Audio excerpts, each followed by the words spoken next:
Hello, welcome to Axiom Flux on the 27th of December 2015. It's rather warm for a late December. I'm PJ, we've got STAV and Bok on tonight's show. It's episode 9. Mixture of different topics tonight, but first of all we're going to say hello to both STAV and Bok and then start with Bok's information first. So how are we all doing? Yeah, evening PJ, evening Bok. Evening, guys. Good to have you on. Yeah, how you doing? Not so bad. Have we all had a good week? Yeah. Yep, pretty good. Good stuff. All right then, Bok. See what you've got for us. We'll start with you. Okay, guys. I just wanted to touch up a little bit on the last show in regards to some stuff I talked about, like the tree being the first tower, and I just wanted to let people know I heard this from Michael Tessarian, and I would strongly suggest people to look into his work. And when I heard that symbolism with the tree being the first tower, for me it was a very profound statement. And so yeah, a lot of Michael Tessarian's work has really helped me connect a lot of dots, and it's very rich in esoteric and exoteric wisdom. And the other stuff I talked about with the laws of levity as opposed to gravity, I first heard that from David Wolf during one of his Inoda conference talks, and so that was pretty heavy for me. It was the first time I heard anybody talking about levity this way. So that was pretty wild for me to hear that.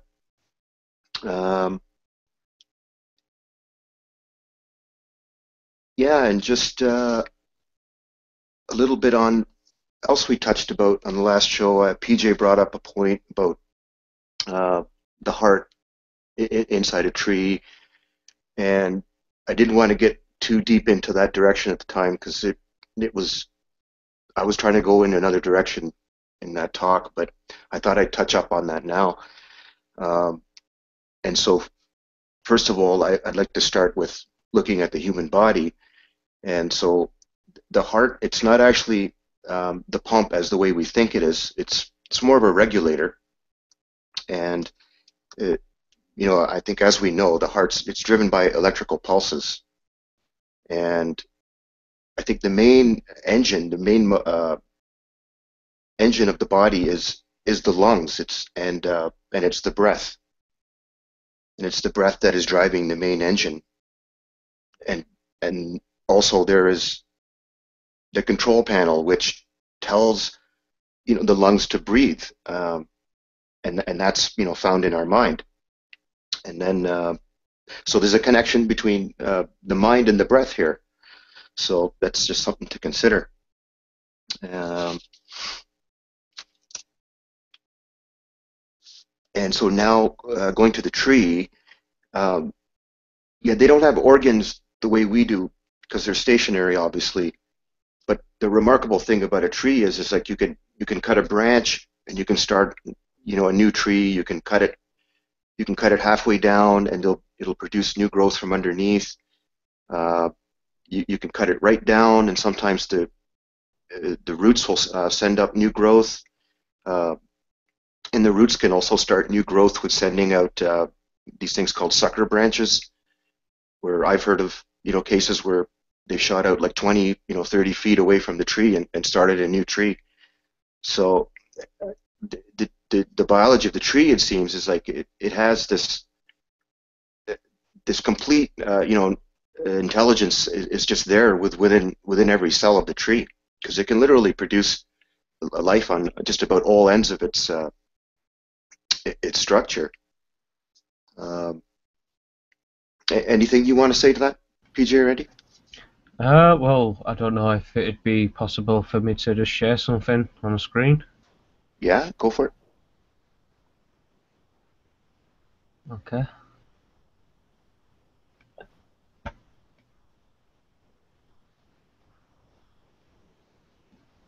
Kind of having a few technical problems here on my side tonight.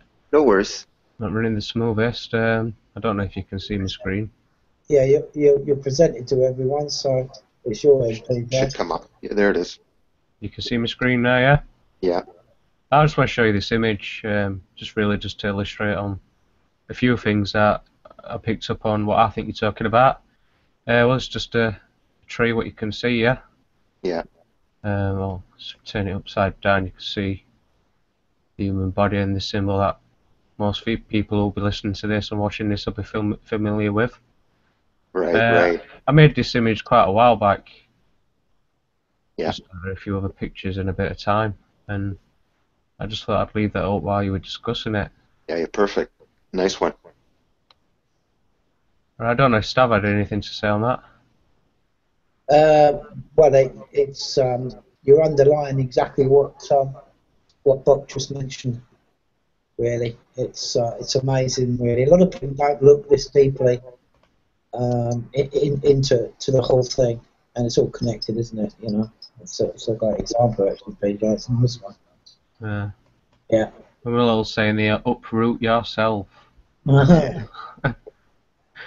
There you go. Yeah, cool. Yeah, thanks for sharing that, PJ. Actually, that'll be perfect intro into the next part that I want to talk on, where Andy mentioned the as above, so below, and we discussed this with the tree.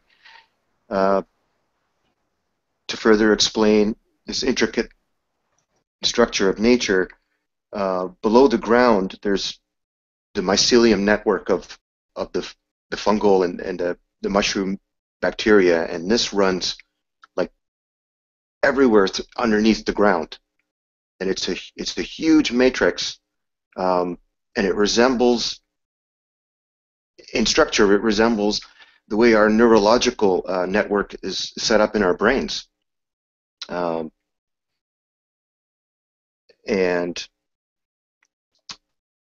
to understand this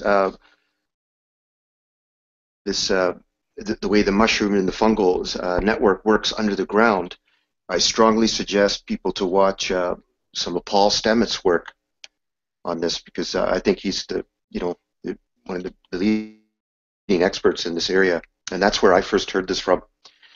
So that's quite remarkable.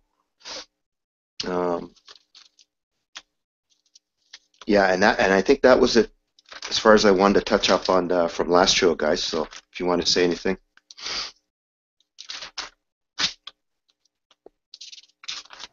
Yeah. Just actually, Nikki made a good point when you was on about the breath and everything. Well, and trees. Well, the forests are the lungs of the planet, aren't they? But it's Right. Without rainforests, etc., and that sort of thing. So yeah, I think a lot more people should stop and think about all this. So it's all good stuff, though, Bob. It's great. Yeah, that's a very good point. I was just trying to remember that quote. I'm not too sure who quoted it, but it's along the lines of trees of the brain, roots of the mind. Don't know what you can take from that.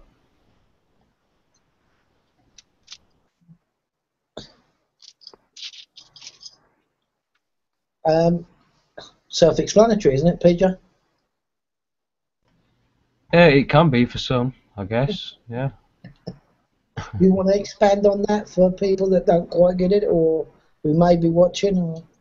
Well, if each nerve cell enlarged 1,000-fold looks like a tree, then a small region of the nervous system at the same magnified scale resembles a gigantic, fantastic forest.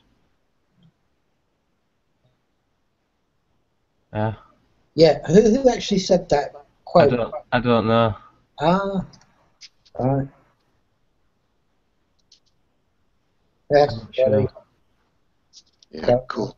We'll pass it back to you, Bob. Looks like you've got some interesting things up there. A bit of homework for the viewers. Yes. Thanks for sharing that. Yeah, hopefully you can see Can you see my screen, guys? Yep. Yeah. Okay, yeah. Just wanted to talk about salt here. And what's interesting is if you see the very top left corner, Yep. you can see the pyramidal shape of salt. And it also has like these different crystal forms and cube forms. Many different forms of salt can be found naturally. I wanted to mention some importance of salt being, there's a reason why the oceans just don't simply evaporate, is because they're full of salt. It's a saline solution, and our bodies are actually a saline solution as well. Our sweat is salty, our tears are salty, so that shows you that we're salty inside. And the difference between table salt, which I'll show you here, from common salt. This is from Wikipedia. Common salt is a mineral composed primarily of sodium chloride.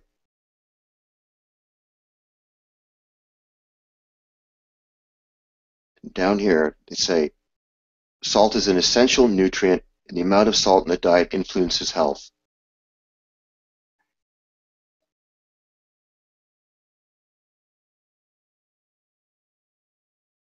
And so at the same time, they tell people salt's bad for you, and then they will contradict that over here and say it's an essential nutrient.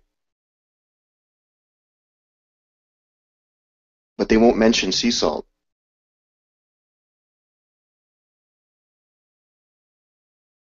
So let's get into why sea salt. Cellular life is founded on sea salt.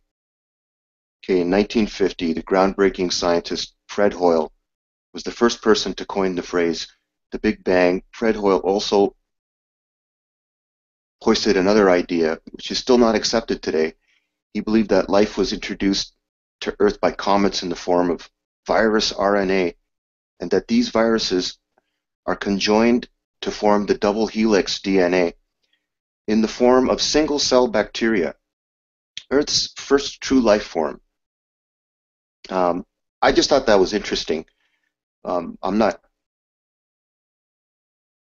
didn't want to actually talk about the Big Bang here or anything like that, but just the fact that he mentioned about the salt, I thought was very interesting, how it formed the double helix DNA. So, and down here, let's go into mineral salt versus sea salt. Mineral salts are deposits of sea salt laid over thousands of millions of years as the oceans have risen and sank many times. These deposits can now be thousands of feet underground or right on the surface as salt flats. However, mineral salts have been denuded of many important trace elements, and salts as water has permeated through them over the millennia. They are still vastly superior to table salt, but not as nutritionally comprehensive to sea salt as sea salt. So there's a couple of important things to note in the importance of sea salt, and I wanted to talk about how it's important inside our body. Well, we're made of 72% water, they say. So that 72% of that water, it's not like the water you're drinking out of your bottle. That 72% water in your body, it's a saline solution. And same with your brain. It's made of something like 80% oils and fats, and then it's also protected by a saline solution, like a brine. And the other thing about sea salt is almost every mineral can be found within sea salt. All the minerals on the planet, in one shape or form or another, they can be found in the oceans. And for proper hydration, means that you've got a good balance of what they call this pH, and part of that process is to make sure that you have healthy salts in your body. Many people with back problems, maybe some joint stiffness, a lot of this is attributed to the fluid sacs between the bones and the little spinal discs.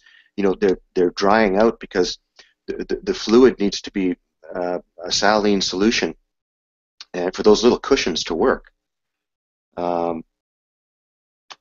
Once again, we can also compare our body to basically a saltwater battery. We're a walking saltwater battery with a modem, in our brain, and it's the rest of us is quite mechanical in some ways, but on a cellular level. So the importance of water and salt is crucial.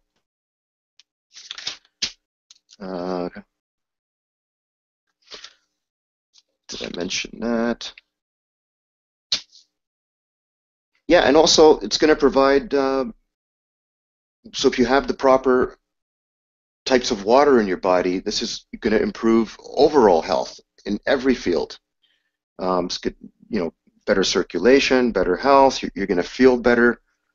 When I first found out about this, I was eating a lot of sugar-based foods before that, and so you never want to jump from one extreme to the next. So, people who are on these kind of sugar-rich diets that we have in our, modern Western societies here, so then they go on a health craze and they'll jump into this, extremely alkaline alkalinity, alkalizing the water and all this. You never want to go from one extreme to the other. Just start adding a little salt to your water every day. I mean, I did that for quite a while. With distilled water, I would just add a teaspoon of salt to my glass every morning, and I would start my day off like that. The first thing I would drink was just a glass of salt water, and it actually starts to taste sweet over a period of time. When you get used to it, it actually tastes great. It doesn't taste like, you don't get the shivers up your spine like you just drank something really nasty and salty. Like, you don't get that from sea salt. So yeah, I'm very lucky here. Actually, our local bulk stores, they sell coarse sea salt from the Dead Sea, and I've actually made some ormus from that salt, and I've experimented making ormus from other salts, types of sea salts, and the Dead Sea salt did produce more ormus than the regular sea salts. I didn't get a chance to try the Celtic sea salt, which I hear is very good as well. And actually, it's the most expensive salt here, so I haven't had the opportunity to buy some yet. But yeah, that's my little bit on salt, guys. It's over to you. And if you want to say anything about that.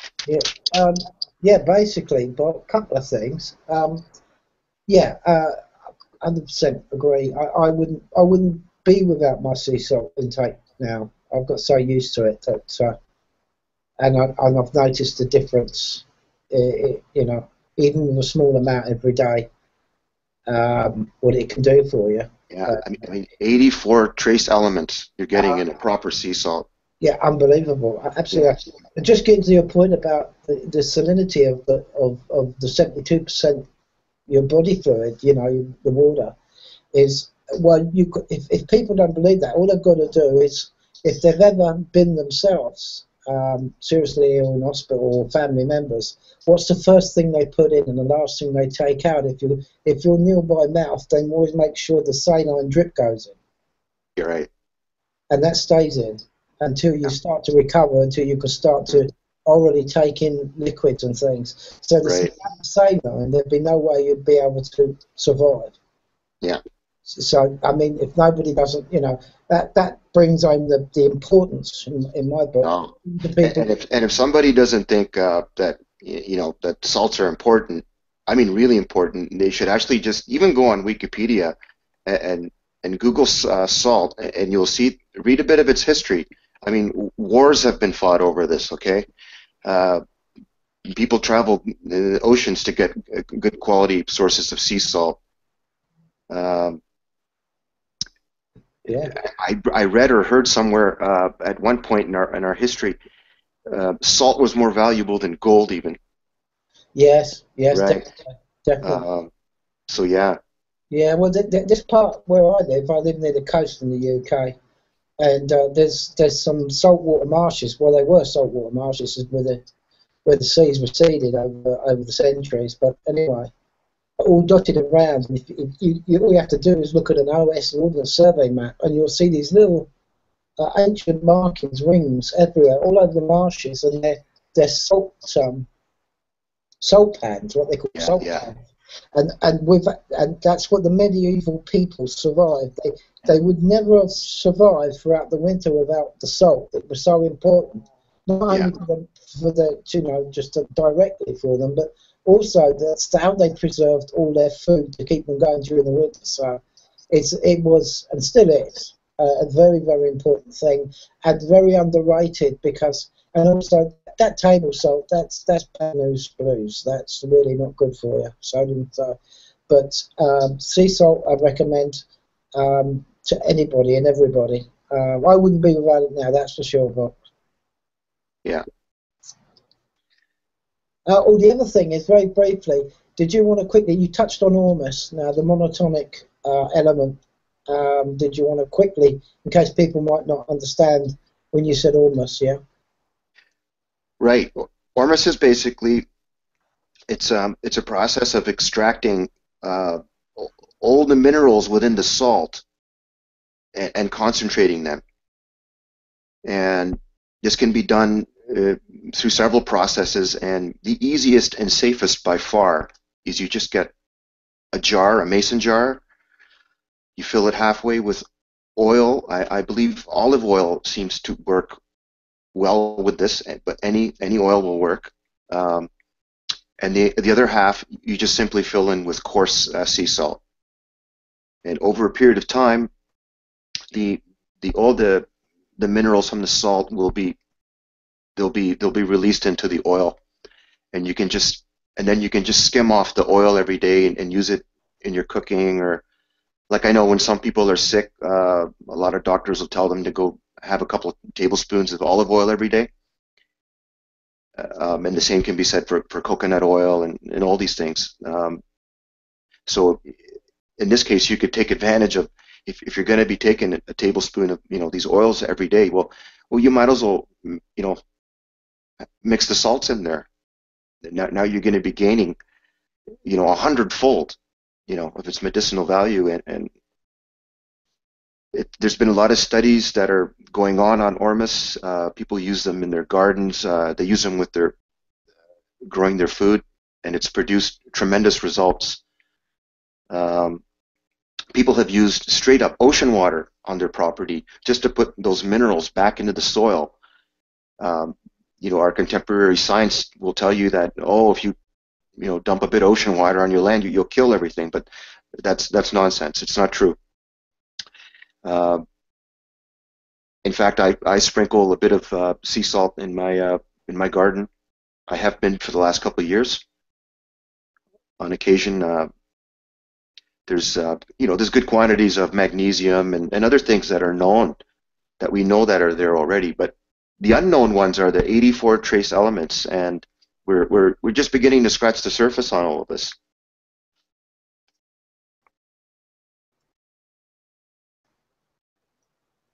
Yeah, yeah, absolutely.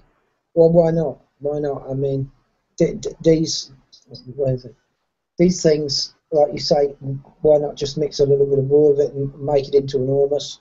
You're going to get all that minerals and everything. And the other thing I really want to quickly touch on, you said, like, we are a battery basically, and I know there's a lot of new battery technology being done with sodium and salt to power cars of the future on Right. electric motors. So I mean, the cutting edge of science and battery technology is already, I think, investing heavily in this. So Yeah, it's really interesting stuff. Thanks for that, Brock. Have you got any more? Any other more articles or anything else? No, that's it. Thanks, guys. Okay, that's great. Anything to say, PJ? Well, I did have an interesting talk on Facebook with a certain someone about a week ago now, where basically someone was distilling water and putting up videos showing how to do it, and you know, afterwards we all the date that they'd took away from the water, things like that. So I just put a comment on, just, you know, maybe suggesting that you should add a bit of sea salt back in that water afterwards. But anyway, that sparked riot, and I had this certain guy who came back with a comment saying, "Never, I'll never put sea salt in my water." He said he said that there were enough in the food. That was his reason based on that. So we got into a little discussion about salt and sea salt, and he said it's inorganic. It's no good for the digestive system, It's inorganic. Wow. and a few other things. And he sent me some links that he claimed, you know, backed his belief up. And I thought, well, basically, you know, it's salt. If you don't really know about these 84 elements to it, then you can't really make a decision based on it. So I sent him a video back, salt that kills and salt that heals, and I never really got a response back from him. I think it was Santos who was explaining a bit of the etymology on the word salt, and you can see that, you know, the word all is contained in the word salt. It's like sol, all. That mean they knew everything. All the minerals and elements are in the salt. They knew the value of salt. Wasn't there a time where salt was paid as a wage? Absolutely. Right. Yeah. Good point. Worth your weight in salt. Oh, did they? What would I do have a question for you, Bob. I don't know if it's something you can answer, but is there actually a difference of using sea salt? We're talking about sea salt now, yeah? Would it be better or any different from pouring it to your water or in your food? Both. I mean, I use it in my food. Yeah, so you'd say apply it to both, or as much of?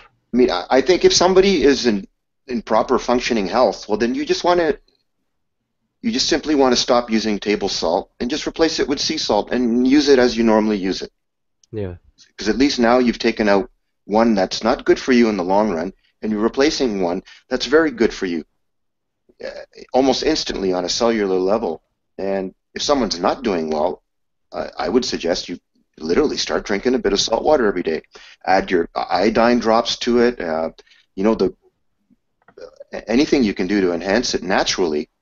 There's no side effects. Yeah, basically you just start, you know, small steps always. Yeah. I've got a you know, an old-fashioned mortar pestle where I just take the coarse salt and I grind it up. From that little grind up material, I just use pinches as I need it.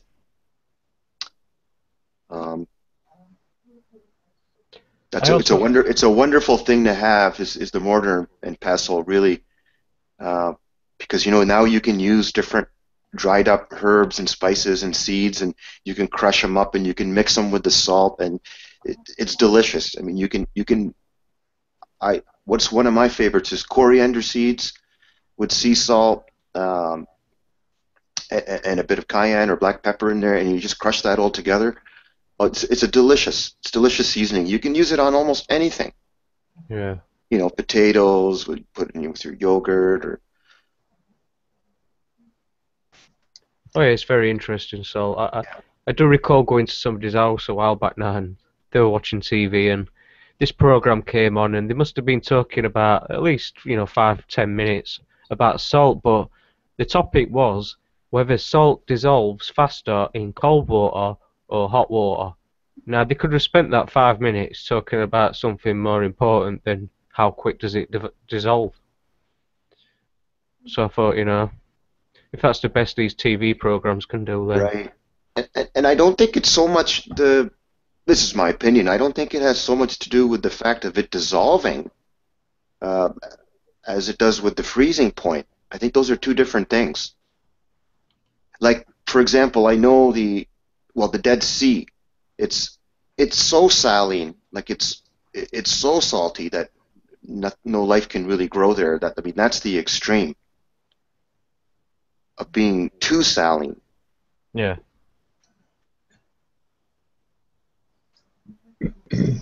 What would you say to a few people who may come across and say to you, well, don't they put these salt crystals in clouds and, you know, to make it rain in parts of America, and therefore as it's raining salty water? What would you say to something like that? Really? I wasn't aware they were putting salt in up there. Wow. Well, if they were doing that, it might not be a bad thing. I'm not suggesting that is what they're Yeah. doing, but I'm just saying this is things what people do say. I wonder, does this person, he might live near a coastal area and he doesn't realize that, you know, salt is carried through the moisture in the air as well. Yeah. I doubt if it was sea salt they're spraying it with or whatever. Sodium. Yes, more than likely. Oh. Okay, well, really interesting stuff. Thanks for that, Bob. Great, guys. So I suppose I better start my little bit for tonight. I'm going to screen share going, I guess.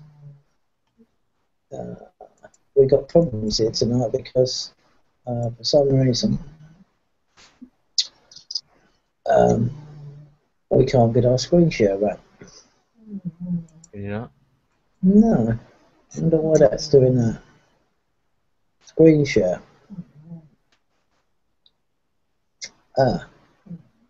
Wonder why that's doing that then, Bob. Hang on. Oh, hang on. I'll have to go through this way then, PJ, perhaps.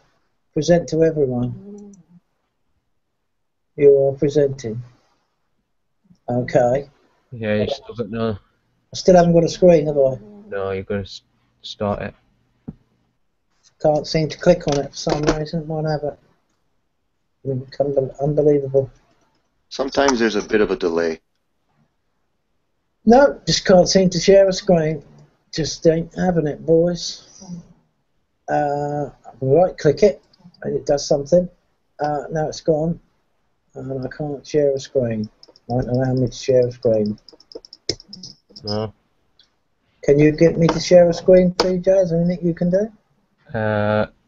Not through this if it's been awkward, only through maybe Skype or some other thing. We'd have to come back on that. That's about typical for me tonight. Perhaps I shouldn't have hosted it, PJ. Hang on, we've got a spinning wheel now. Hey, it's going slow, like Buck said. No, it still hasn't come on. Share. Do you want to try quickly sharing your screen, PJ, and then Andy share yours after? Sometimes that fixes the problem. Yeah, I can share mine. I've seen other people do this. Any good? I'll tell you what, I'll do my articles, Andy. You might want to give yourself a little reboot or whatever and return to us in due course, yeah? Try and get that sorted out. I think it's just a case of drawing the mouse again. Do you want to set my side up then so I can show mine? Yeah, I've clicked on you. Your good box is on. Yeah. Right, no worries. Alright, my first one here. Could both see that, yeah? Yeah. Okay, this is I'm going to take you from this Facebook message comment that somebody put up. They've sent a message to Cancer Research UK, and it starts with the following. Do you know about the Cancer Act 1938? WTF? And they've attached a website link, and you know, interestingly enough, they responded, as you can see here. So they said, hello, the 1939 Cancer Act was brought in to try to stop the advertisement of fraudulent cancer cures to the general public in the UK and prevents direct public marketing by pharmaceutical companies This was brought in to protect patients. If it does not stop scientists releasing information about scientifically proven treatments. You can read more on our blog, and they've attached a link here saying there's no conspiracy, sometimes it just doesn't work. So the guy responded and put, I've read it, but sorry, still not convinced. Why, for instance, has cannabis not been tried or tested? A plant that could all be grown for free to help cure many illnesses. I don't want to come across as someone who just believes everything I read on the internet. Only these things are not tried or tested in the UK because there is too much money in the pharmaceutical industry. After the death of my father to cancer, I just wish and hope more people could be given a choice to their treatments. Rather the radio and chemotherapy, which is so hazardous to the patient it is untrue and not really that effective. Another guy chipped in with a comment saying surprise, surprise. So there you go, that's Cancer Research UK's response to somebody on Facebook comment regarding the 1939 Cancer Act legislation. So this is the actual website link, energygrid.com, and it starts here says the Cancer Act 1939 and similar legislation around the world gives orthodox cancer treatment an undeserved monopoly, ensuring that ineffective but profitable treatments like chemotherapy and radiotherapy can never be challenged by more effective alternative treatments. The Totnes Cancer Healthcare Conference took place on Saturday 24th of March 2012 at Eden Rise Retreat, 10 minutes drive from a little town of Totnes in sleepy Devonshire, England. It might not have happened at all, but because it was almost cancelled by the local trading standards, which had been egged on by local MP Dr. Sarah Wollaston, and the usual mob of campaigning UK sceptics who argue that the conference was promoting cancer treatments and therefore contravened the Cancer Act 1939, which gives the medical establishment a monopoly on cancer treatment and the promotion of cancer treatment. As a consequence, the conference was no longer able to go ahead at its planned venue, Totnes Civic Hall, a venue which had been booked and promoted months in advance. Both the local and national mainstream media assumed that with the venue location stopped, the conference was cancelled, and this they reported without checking their facts with the conference organiser, Dr. Stephen Hopwood. True to form, the mainstream media billed the cancellation as a victory for public safety over irresponsible cancer treatment claims, highlighting the view of one of the billed speakers, oncologists, that baking soda can be used as a cancer treatment because Dr. Simonosine has been struck off the medical register for his views. He provided perfect justification to cancel the conference. Baking soda curing cancer? How irresponsible. Of course, this was only a pretext to cancel the conference because the trading standards did not change their position when Hopwood responded by dropping Simonosine as a speaker.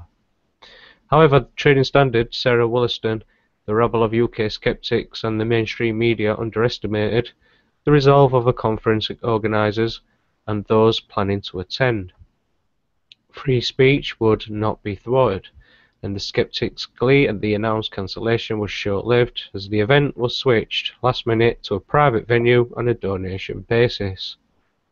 This placed it more firmly under the protection of the free speech legislation, and the conference ended up being a success with remarkable turnout, considering the blanket media reports that it was cancelled.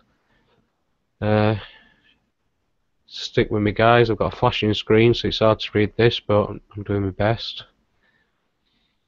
So this is Cancer Act 1939, which probably not many have heard. You can read it at this link here. I'll attach it on the description at the end of this episode. It says it was actually passed into British law in 1939 to effectively give a monopoly to the emerging radiotherapy industry. So the radiotherapy industry I'm going to be talking about in just a short while.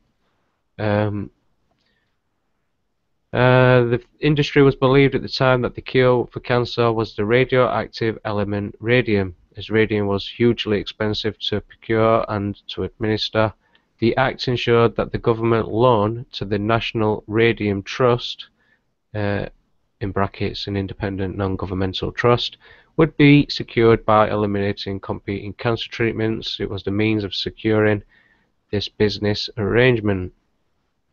So we're going to take a break from this little article, come back to it because I want to connect in with this one. This is just a blog spot. Who set this up said, I created this blog in order to make my story available to anybody who needs to know that there is no such thing as incurable disease.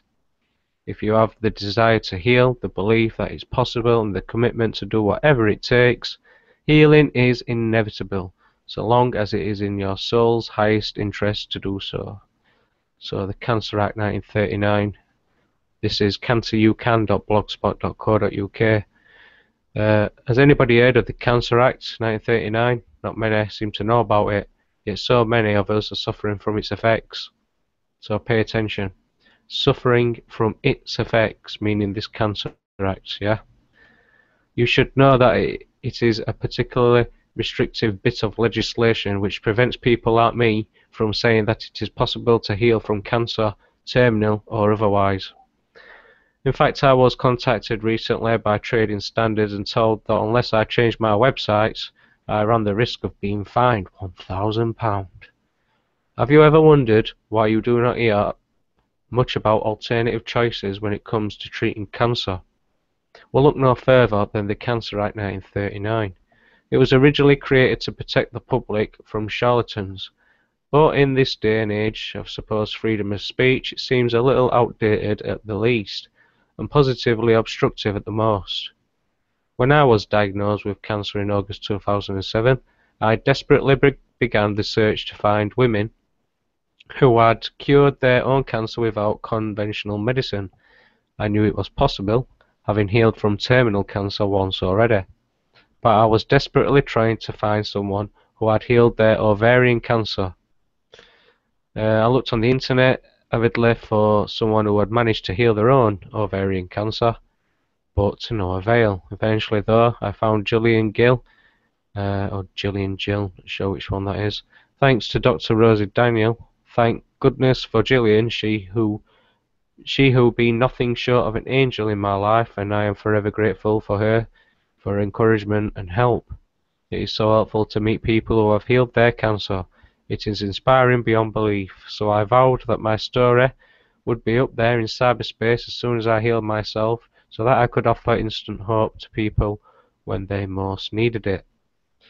I pledged that when I recovered from my disease, that I would do everything in my power to help others to recover too. I decided that a 6-week evening course looking at the main therapies which helped me to recover on a week-by-week basis would be a great way to reach those that needed my help. I planned my course, advertised it, and was all set to go. Very excited about getting out there and helping people with education and information about how they could give themselves the very best chance of recovering from cancer. That was until the very nice man from Trading Standards sent me a not so nice letter telling me that the course was illegal. So I duly cancelled it. Click here to read the Cancer Act for yourself. However, it is not illegal to run a course entitled Transforming Serious Diseases. It's just one example.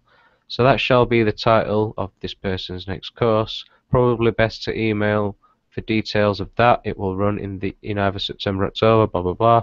It seems to me that something is wrong when the whole world is able to tune in and watch the suffering and tragic decline of reality TV star Jade Goody as she dies of cervical cancer, whilst I who also had cervical cancer and was also told by the Royal Marsden that I would not recover. I'm having difficulty sharing with people how I recovered. I did not have surgery, radiotherapy or regular chemotherapy. My healing story is below if you'd like to read it. So I guess it doesn't take too much for you to work out what I'm trying to point out. is not so much whether there is alternatives to this, but the intertwined complications of what it causes, where you've got people who've claimed they've cured themselves from not just any particular cancer, but terminal cancer, not just once but twice. This is quite, some statement to make.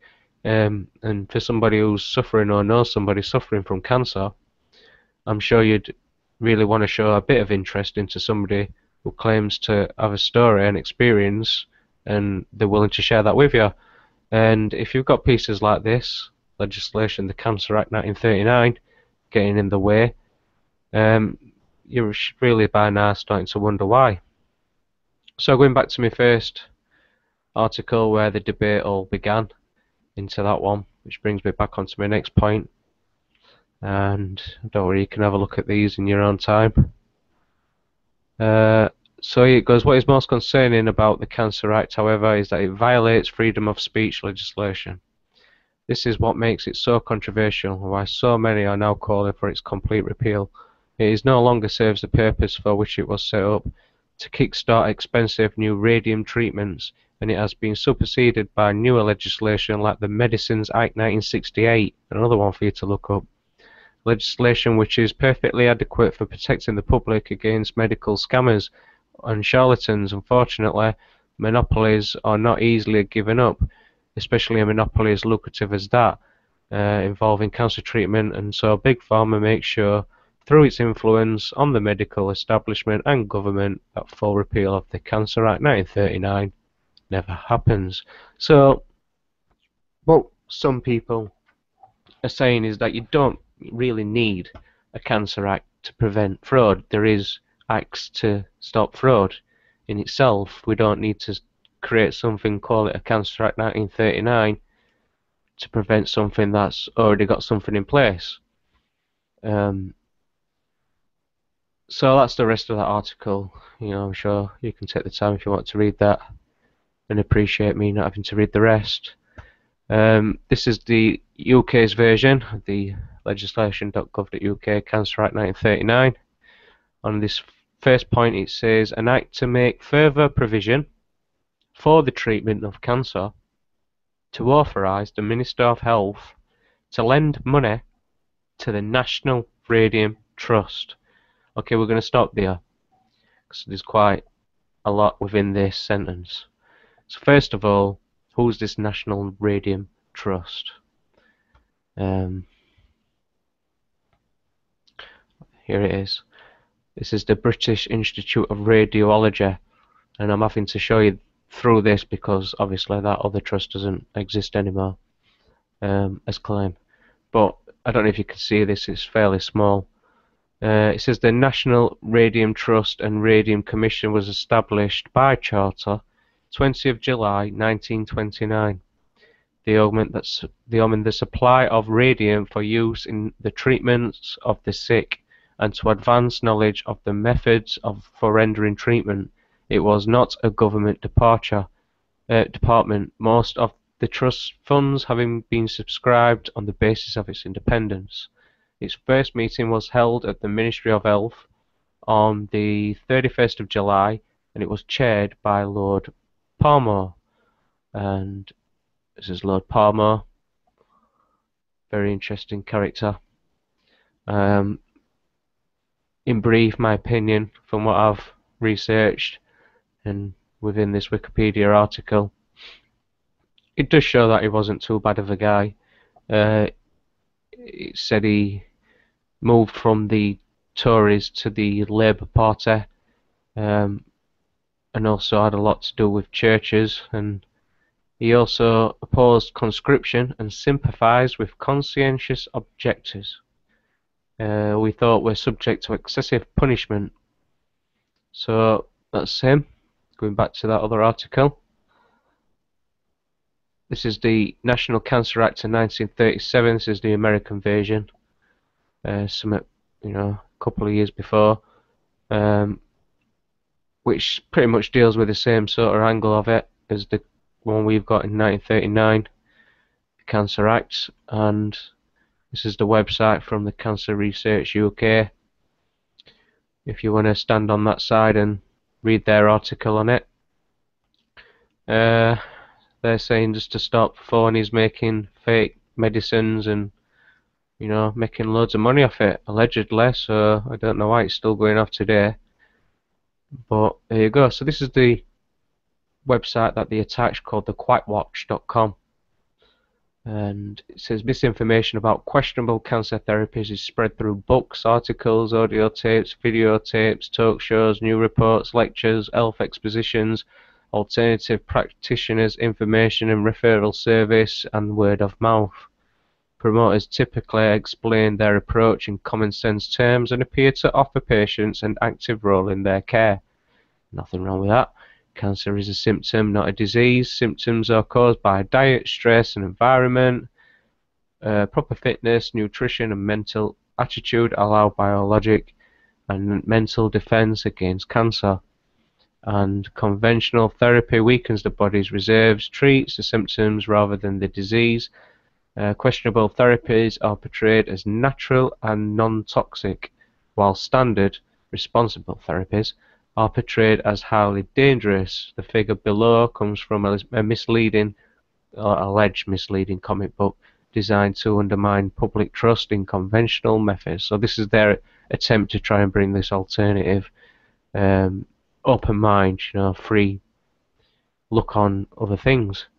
So they're listed absolute load of different things that have appeared over time where people have claimed to have had a medicine for cancer and a cure and a treatment, and you know, the list is quite long.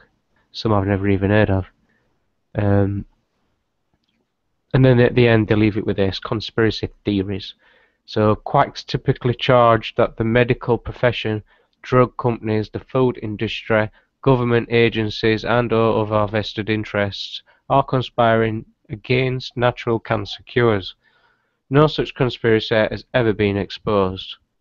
Yet many patients, especially those whom standard medicine cannot cure, embrace the notion that a small but dedicated band of rebels is defying the medical establishment by making natural cures available, and desperate patients may find it more comfortable to believe that cures are being suppressed than to feel that their situation is hopeless.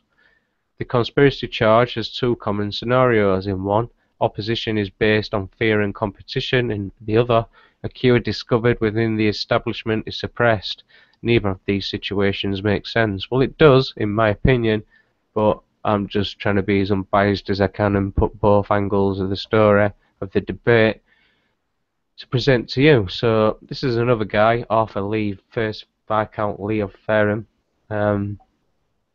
Tory, soldier, a little bit opposite to what this guy turned out to be in the end. So this guy was the one who started, well, he was the first chairman, and then after they set something up to keep it going for about between 10 and 19 years, I'd say, because 10 years later this guy came up, and then you know, it ended in, I think it was 1949. They shut it down and finished it. So there you go, going back to the National Radium Trust is what that's all about. And they left it with the Act in 1939. Oh, there it is. The National Radium Trust was wound up in 1948. Sorry for that. A year off, and the Commission abolished. So two interesting characters who had quite a high response and position in the creation of the Act just before it emerged. So I think that's all I've got really on the 1939 Cancer Act. But a lot of people are going around talking about it now, which is interesting. It's good. It's always good to hear people ringing up these Cancer Research UKs and sending messages and, you know, just putting across the response and putting it up on social media for everybody else to see. Whether there is anything to it or not, I'm not here to put my claim on it. I'm just, like I said, presenting it so you can make your own decision and find out what it's all about. That's my articles. How are we getting on, Andy?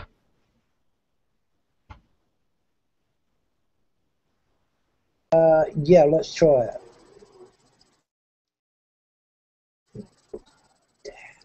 It did flash up then.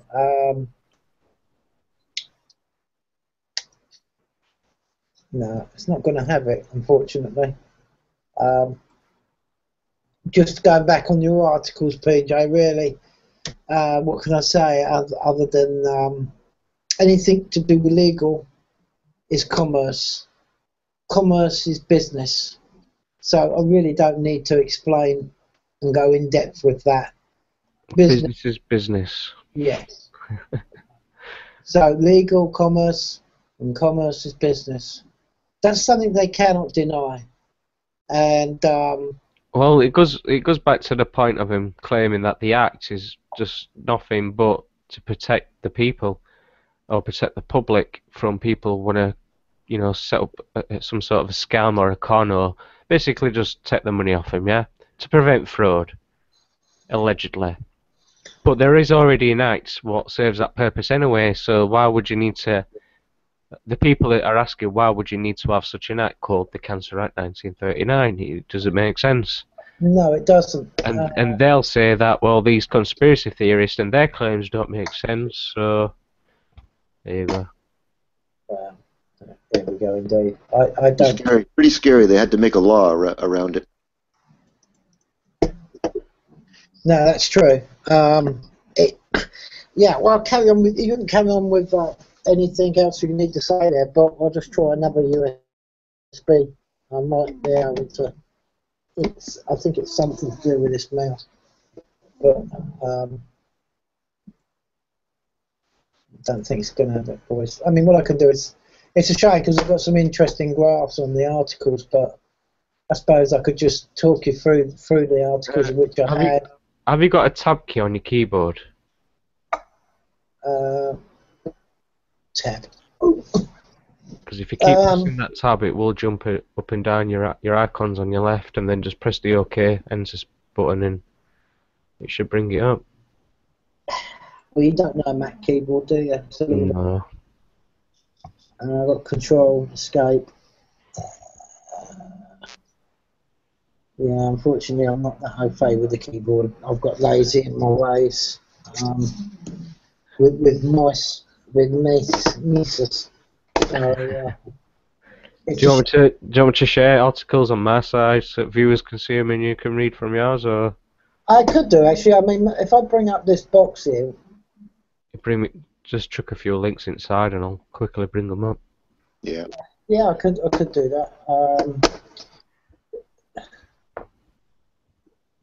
I could probably start you off with this here. Find it.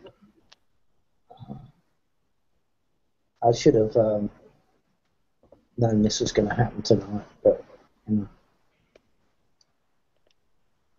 if I give you this one.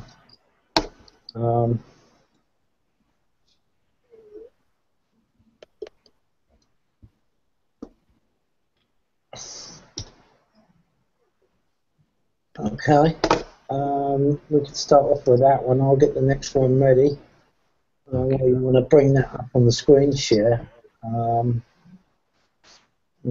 put this one as well next. Apologies to anybody who's listening live. Sometimes you have to improvise to get things done. The next one would be that one. Is that two different ones, or it's giving them both at once? No, it's two different ones, that one. Okay, so you can pull them. We'll just take it for these two at a time and then carry on with the rest of them afterwards, yeah? Okay, yeah, well, if you want to bring that first one up then, PJ, I'll... yeah, just share my screen. Myself, basically. I think I'm coming through. Am I coming through on yours? Well, nothing's changed my end, but... Not yet, PJ. There it is. There now. Yep. Yep. Okay, that's it, PJ. Close that down. That's the one. Okay. Right, well, actually, sort of carrying on the theme with health, from Rock's excellent articles about salt, etc. in PJ's Cancer Act and what the industry and the business side of it involves. I'm just going to start you off on this vitamin D capsule, the website is. And it's reporting the increasing incidence of rickets. And it's their conclusion that it is one of the main complaints you can get if you are lacking in vitamin D. It's vitamin D deficiency is the culprit, as it says at the top. And basically, I'll read you a little bit of it. I won't go through it all, but it says rickets, once a public health problem of urgent importance, has largely fallen off the public's radar. However, many prominent vitamin D researchers are calling attention to a resurgence of rickets, fueled in many cases by low blood levels of vitamin D. The Mayo Clinic wondered just how much rickets has increased in recent years and what is causing it. Nutritional rickets is a disease of improper bone mineralization caused by the deficiency of vitamin D, calcium, or phosphate. Symptoms include bone pain, low blood levels of calcium, and the bow leg deformity classically associated with the disease.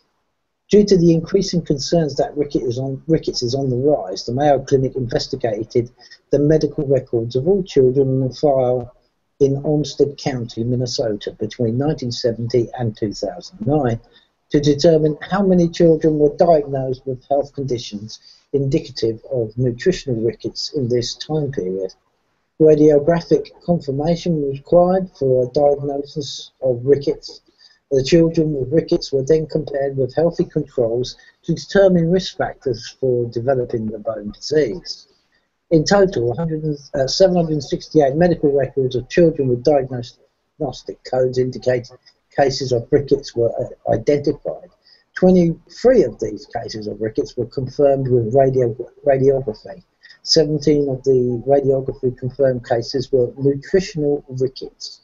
Children whose rickets appeared to be caused by genetic or inborn errors of metabolism, non-nutritional, were excluded. 2 of the 17 cases occurred in new immigrants from the Middle East and were thus considered imported. 4 occurred in children of recent Somali immigrants. The median 25 OH level of children diagnosed with rickets was 13 ng/ml. Well, we'll leave you up to work that one out. But compared to the health controls, children diagnosed with rickets were more likely to be black, breastfed, on a lower weight and height. The researchers noted that poor feeling, a low intake of milk and meat products, low amounts of sun exposure, and prematurity were quite noted in the medical records of children with rickets as potential contributors to their development of the disease.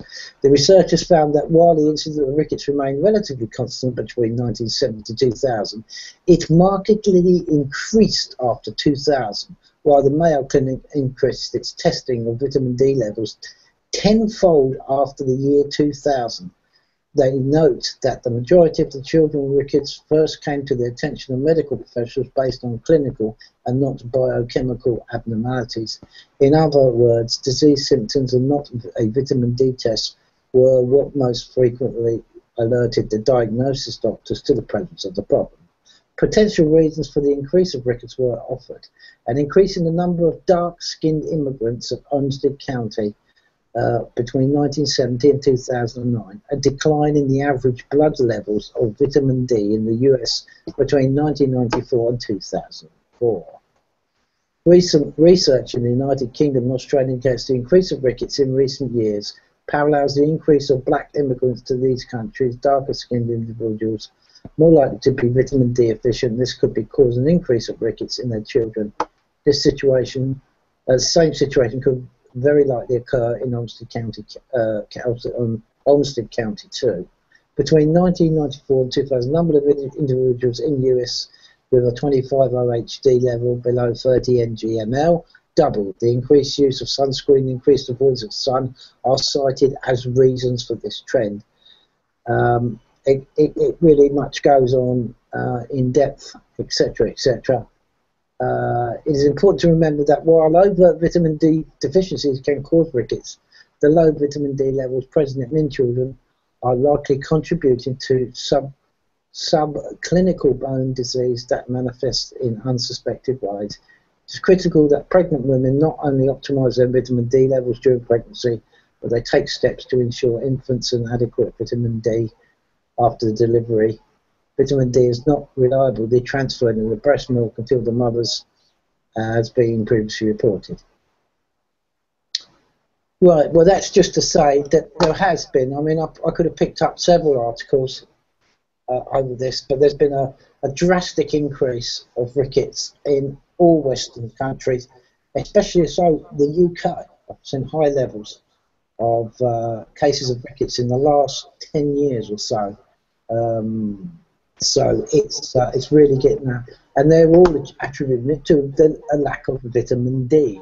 Now, if we go to the next article, PJ, that's all right. Yeah.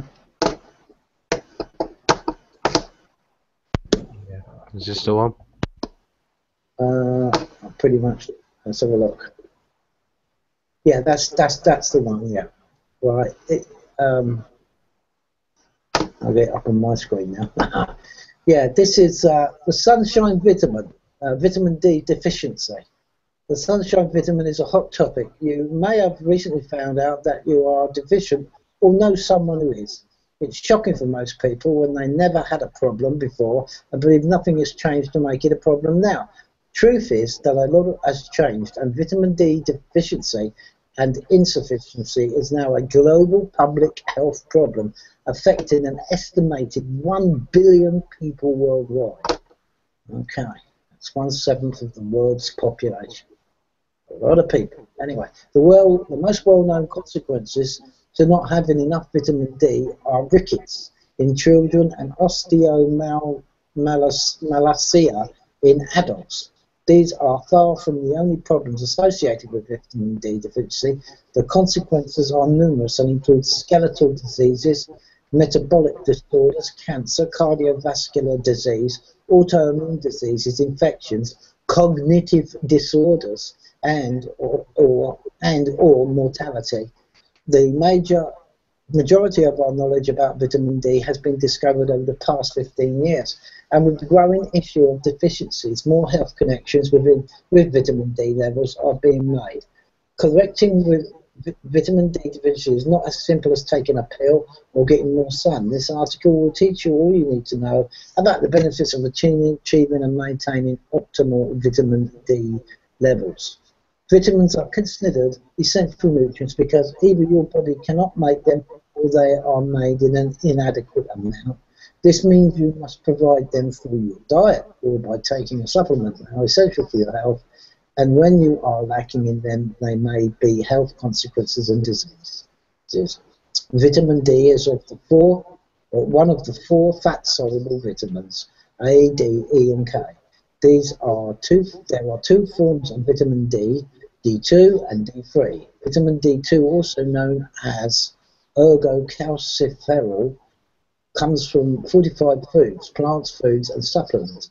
Vitamin D3, also known as cholecalciferol, whatever, comes from fortified foods, animal foods, fatty fish, cod liver oil, eggs, and liver supplements, and can be made internally when your skin is exposed to ultraviolet UV radiation. There's the thing. From the sun. Yeah, from the sun. Structurally, these two are not the same. I mean, we could carry on reading it. Basically, you know, they're saying that they've only found out in the last 15 years, you know, that all they've found out about vitamin D and vitamin deficiency, they've only started to find out in the last 5 years. That's because they never had a problem up to 15 years ago, or should we say, they did in the old days. So basically, what I'm going to do is I've got to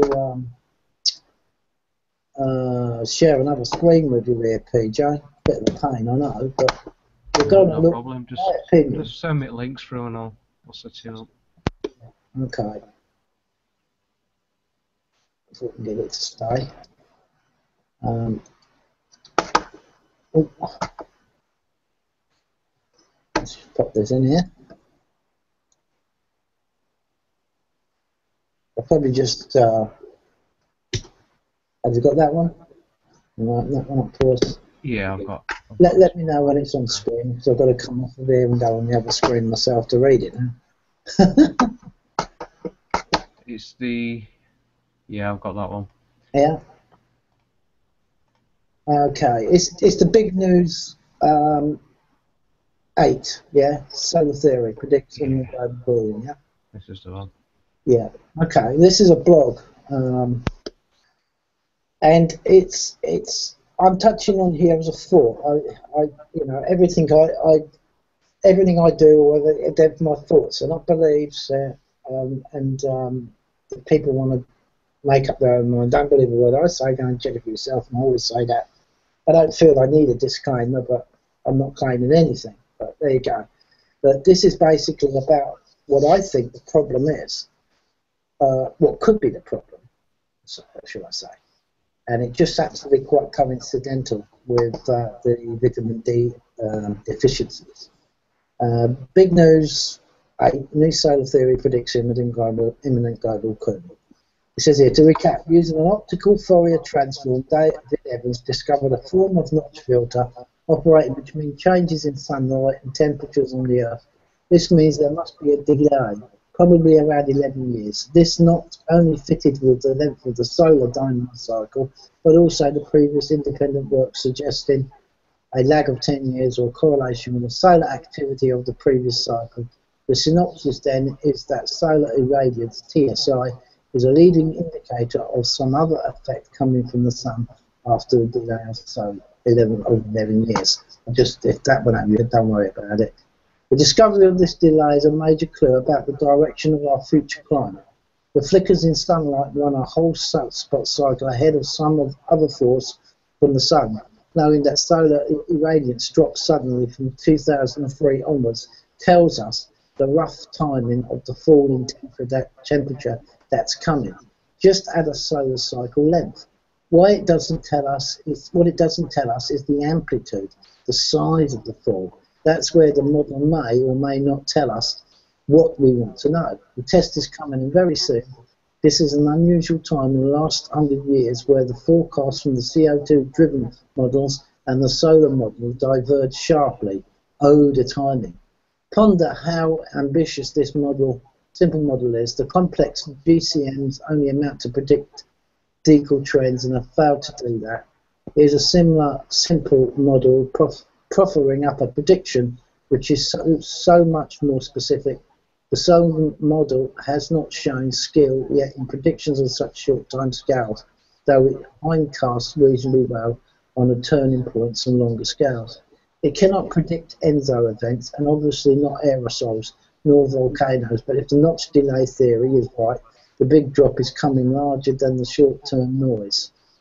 As we head to the UNFCCC meeting in Paris 2015, this article was done last year in 2014, this blog by the way, where global bureaucracy beckons, a sharp cooling change appears to be developing and set to hit in the next 5 years. Yet consortium of fast-style politicians are not preparing for climate change, only for global warming.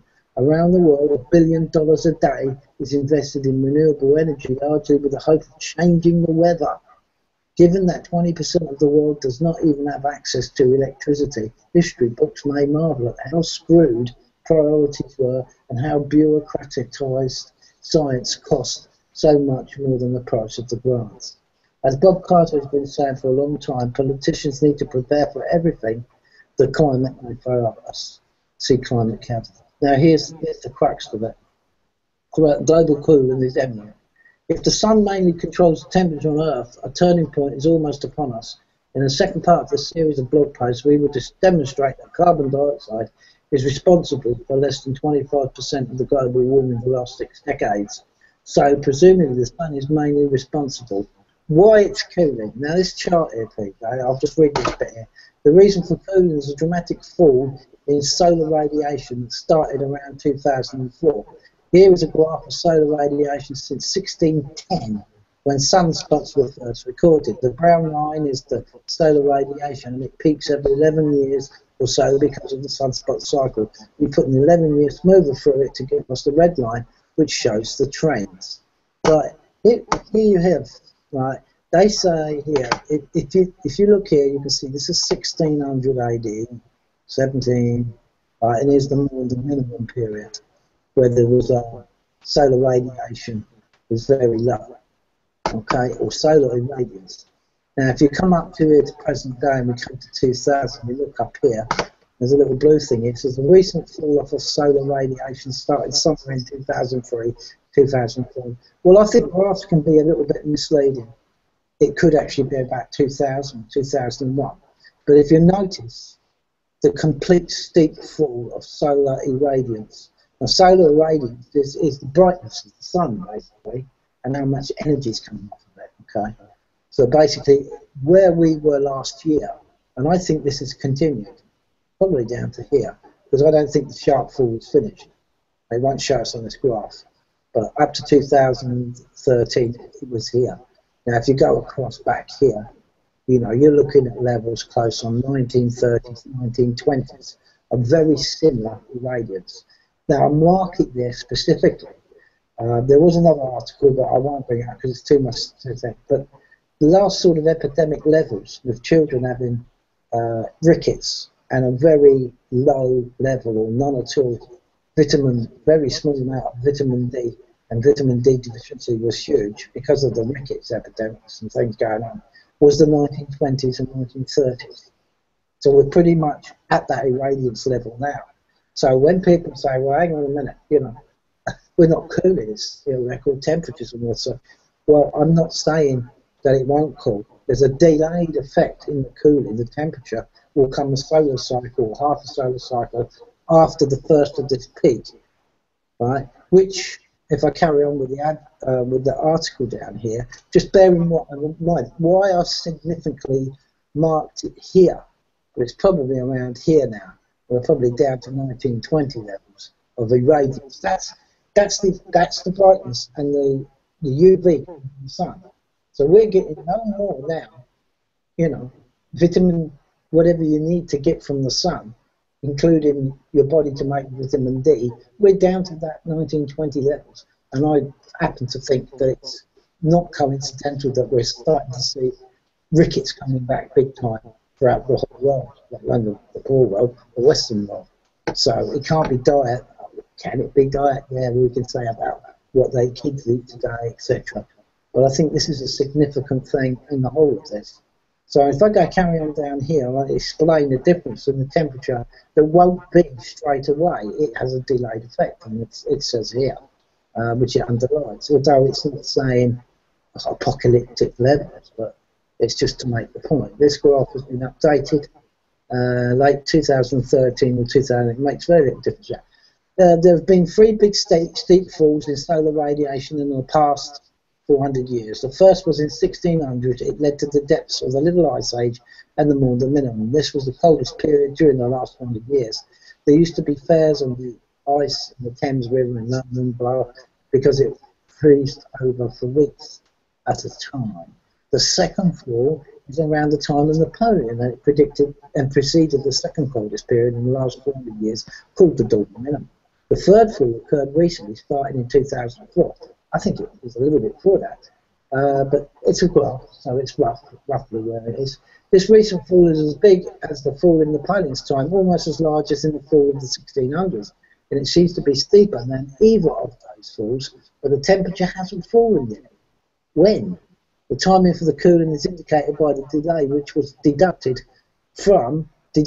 from the observed notch, but has been independently corroborated to vary in extent several times in the last decade.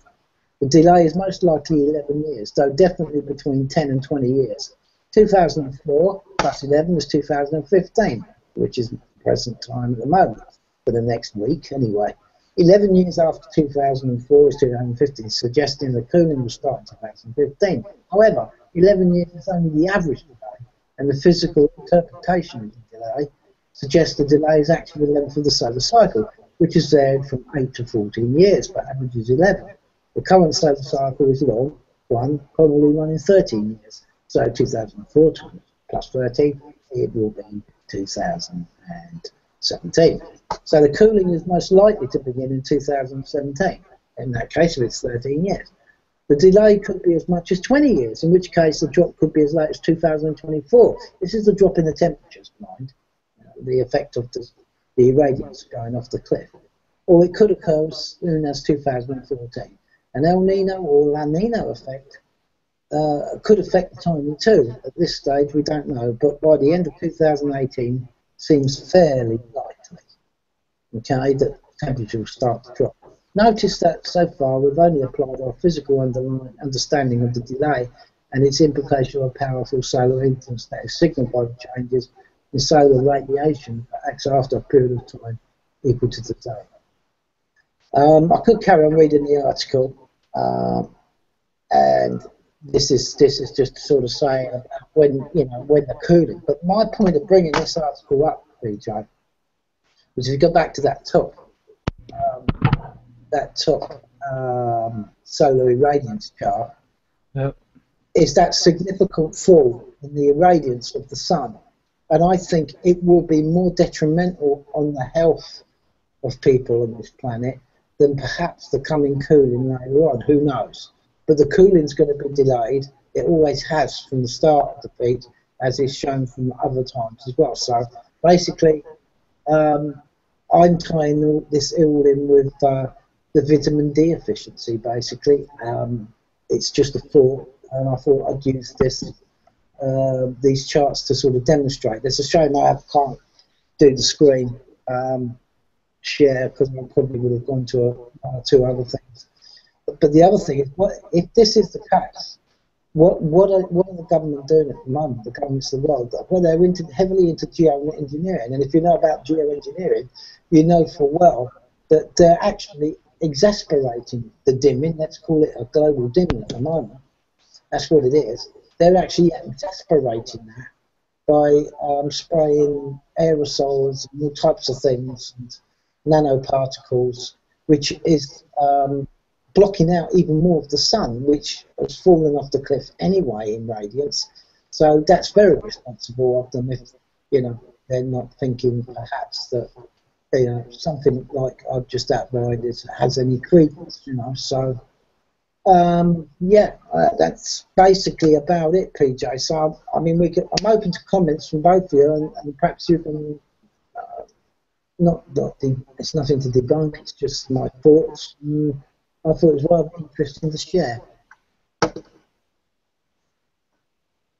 Yeah, it was very interesting, Andy. I hadn't heard of that one yet. The global dimming, as you told me, and with the vitamin D deficiency and the link to rickets. It's because if you don't have enough vitamin D, you can't absorb calcium and phosphorus properly, and those are important for healthy bones and teeth. So that would explain the rickets.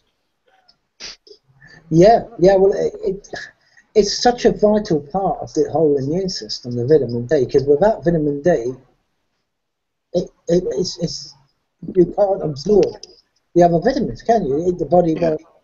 And I just found it. I came across the chart. It was yesterday of the steep fall. I didn't know it was so sharp in the irradiance. I knew it was going down, and I knew it was on the decrease. And then I just come across some articles about vitamin D deficiencies. And there's also a big link with this fibromyalgia, which is diagnosed as they call it fibromyalgia. Millions and millions of people are affected by this fibromyalgia, and I think they say that's a lack of vitamin D is a big contribution factor to that, Doctor. Yeah. And what's really to worry about too is people just don't spend enough time outdoors. Period. Even if the sun isn't shining, you should still go out and get some be exposed to natural light. I mean, this is it's essential for health. You can't just sit from your office job type thing, and then you go home and you sit inside. So you're always inside. you know, the temperature is controlled through your heating and air conditioning. And today's children, as we talked about, Andy, is like we spent our entire youth outside. I mean, our parents had to come drag us home, you know, at night, saying like, you know, you got to get back inside now. Like we were out in the full sun all the time. We were never dehydrated. We didn't wear sunglasses or sunscreen. We were just exposed to it on a regular basis. Yeah, yeah, definitely. Well, and I think children. I mean, I wasn't about in the 1920s and 30s, but I would have thought most children in those days were out playing. Now, if you take today's levels of irradiance, right, back to them, which is basically what that chart is saying, those kids got a lot of outside exposure to the daylight, whether it's sun, cloudy, or whatever. And yet the problems they have with rickets and the vitamin D deficiencies, then, if you imagine what the children, you know, don't even get 10 minutes sometimes. The time they walk to school is the only exposure, and the rest of the time they're locked indoors playing computers. So this is a time bomb. You know, this is going to explode. That's how I feel. Yeah, I mean, it's a crucial component of the for having a healthy immune system. Yeah, absolutely, and of course it's definitely a huge factor in many of these illnesses, the ones that you mentioned. Plus, I mean, anything related to the autoimmune disorder. I mean, I think just anything for general health. I mean, if you're not getting adequate natural light and sunlight and fresh air, I mean, it just doesn't make sense. No, it doesn't. I mean, the only thing you know, there are other diseases, and obviously the main one, which was going back to PJ's article, which highlighted the Cancer Act. Cancer now is an epidemic. People cannot deny that there is cancer is epidemic levels. If people don't see that, they're not opening their eyes. That's why I love the Dr. Tent video. What is it? The exploding autoimmune epidemic. Yes. Good. That one says it all. That's a must-watch. Yeah. I'd like to just add to that. When you go for under the Cancer Act 1939, you're now given what most people know as chemotherapy. But when you're given chemotherapy, certain types of it in certain doses and strengths, because there's more than one. One of them in particular affects or seems to have a great effect on your bones. So come with that, they give you vitamin D3 tablets. So I don't know if there's a connection there, if anybody's done more research on why they even give you these vitamin D3 tablets. I'd like to know, but yeah, going back onto what you were saying about, you know, the global dimming. Interesting chart. It speaks for itself. Probably would speak a bit more if it continued a bit further, but there you go. That's the interesting part about it, I think. Totally agree that it's a factor. I mean, you could tie up geoengineering side to it with the chemtrails and much more things, but we'll keep it brief for now. Yeah, that's right. I mean, we could. This the whole topic really, and like box it deserves hours on its own as a you know, as a conversation, because it seems to me like I found the cognitive side of it interesting too, because maybe that's part and parcel of why people are not seeing what's blatantly in front of their face, you know, blatantly in front of their noses. And you know, it's almost incredible when you dig. I mean, I've only just scratched around for a few hours, but if you really dig deep into this stuff, it's well, alarming is not the word, because I don't know whether people get alarmed anymore. It's crazy, because you can actually make a good case for this on its own. And I've been looking at the cooling side of things, and this was in front of my eyes. I didn't see it, and then of course I thought, hang on a minute, you know, the pro AGW scientists will be arguing tooth and nail about, the temperature's still rising, and You know, it's nothing to do with the sun. The sun doesn't do anything, and it is a stupid argument. I mean, it defies logic that a so-called expert scientist of whatever university turns around and says, "Well, the sun has no effect on the climate on the planet." It's absolutely ridiculous to even think that. Yeah. What did NASA claim a few days ago? Yeah. Was it to do with the dimming? Well, yeah, I believe it was. Oh, yes. Well, they were saying short term. They did have an article about short term where, it makes such a small amount, it cannot be put into the mix of so-called climate change. But like this article clearly shows, they're talking about temperatures of the Earth, right? Yeah. They're talking about the temperature of the Earth, but like this article clearly shows you, the effect of the dimming, or should we say, the slowing down of the output of the solar energy from the sun with smaller sunspot cycles is a delayed effect. Now that's fine. That will be delayed. Could be by the time the peak of that drop off of irradiance of 2003, 2004 of this graph and figures. It could be 2018, 2020. 24 before people notice the difference on Earth and the temperatures. But my point of this article tonight was to point out that there's just as big a danger, if not more danger, from the lack of the solar rays coming from the sun for the human body, the molecular structure of humans. This is very serious. I would say, in actual fact, it does point to why certain things are happening in children, adolescents, that shouldn't be happening, like the rickets. And I think Bob mentioned the thyroid problems in children that's coming. And I have no doubt that's connected to the lack. Because my mother was diagnosed with thyroid problem a short while ago, and I looked into it, and it was also related to the autoimmune disorder, and that seems to be the latest epidemic. Yeah. And right before the thyroid, there was a fibromyalgia epidemic. Yeah. Well, yeah, I thought I have actually checked around. I have actually checked around the internet, and there's nobody comparing the sharp fall solar irradiance from 2003, according to and records too. You can actually go on NASA and find those too, if anybody wants to. No one's connecting that to the vitamin D deficiency, and I looked all over the internet and I couldn't find anything. Maybe somebody else can, and if they do, please put it on the comments below. But I think it's been deliberately missed out. It just seems that no one seems to be concerned about any of it. They don't even bother looking out the window anymore. Yeah. Well, this is again, it's what they call the conventional science. Nothing to be seen, move along, whatever. It doesn't pay the system. It doesn't put the numbers on the table.